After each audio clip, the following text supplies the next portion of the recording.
Le texte précise « Et lui est à la poupe, sur le coussin, il dort ». Marc 4,38a.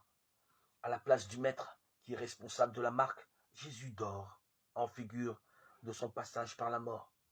Puis, réveillé en figure de sa résurrection, il rabroue le vent et muselle la mer, de la même manière qu'il rabroue et muselle l'esprit impur. Dans la synagogue de Capharnaüm, Marc 1,25, quand le texte place Jésus sur le pôle de la mort, il lui donne une position qui évoque son avènement en gloire. Et quand il le place sur le pôle de la résurrection, il fait voir la force souveraine avec laquelle il agit comme maître de la barque.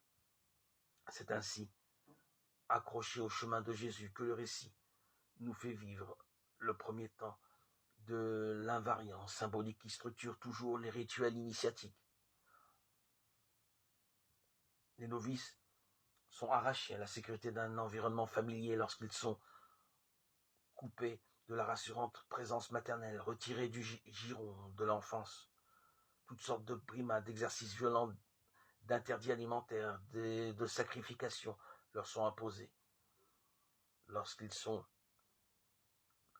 en rituel initiatique.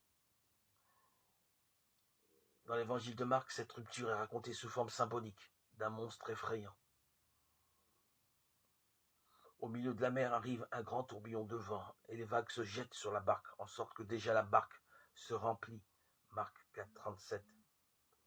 Tout en fixant notre regard sur celui qui conduit la traversée dans la force de son propre passage par la mort, le récit nous fait éprouver la peur vertigineuse, irraisonnée de celui qui croit se perdre en répondant à l'appel de Jésus. Maître, cela ne te fait rien que nous soyons perdus. Marc 4,38. La gueule est ouverte. Terrifiant, ce pouvoir d'engloutir et de broyer. Effrayant, cet abîme sans fond que le chemin derrière Jésus semble ouvrir.